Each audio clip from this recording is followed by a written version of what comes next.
আপনারা অনেকেই আছেন ভিডিও পোস্ট করতে জানেন না, তাহলে আমার কিছু কথা শুনেন। ছোটরা যখন ভুল করে তখন আমরা ক্ষমা করে দেই, আর বড়রা যখন ভুল করে তখন আমরা শাস্তি দিই। তেমনি আপনি যখন টিকটকে নতুন আসেন তখন আপনার ভুলগুলো ভুল ধরা হয় না। যখন 15 দিন 1 মাস হয়ে যায় তারপর যদি ভুল করেন তখন আপনার ভুলগুলো গণ্য করা হয়। আপনি যদি টিকটকে 15 দিন 1 মাস হয়ে থাকেন, যদি ভিডিও পোস্ট করতে না জানেন, তাহলে কীভাবে ভিডিও পোস্ট করতে হয় চলেন শিখিয়ে দিতেছি। আপনি যদি কারো গান নিয়ে ভিডিও করেন তাহলে গানের এক করে লিখে দেবেন, আর যদি ডায়লগ বলেন তাহলে ডায়লগের কিছু অংশ লিখে দিবেন। তারপর দিবেন #FOR YOU। দেখবেন যে হ্যাশট্যাগুলো অনেক মানুষে ইউজ করছে, সেই হ্যাশট্যাগুলো দিবেন। যেমন #FOR YOU 17 বিলিয়ন মানুষে ইউজ করছে। তারপর দিবেন #FOR YOU page. #FOR YOU page 11 billion মানুষে ইউজ করা হয়ে গেছে অলরেডি। তারপর দিবেন #ট্রেন্ডিং। #ট্রেন্ডিং 8 বিলিয়ন মানুষে অলরেডি ইউজ করা হয়ে গেছে। তারপর দিবেন #টিকটক। #টিকটক 12 বিলিয়ন মানুষে ইউজ করা অলরেডি হয়ে গেছে। তারপর মেনশন।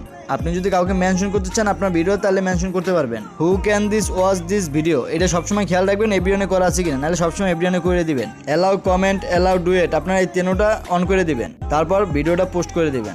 আশা করি সবাই শিখে গেছেন।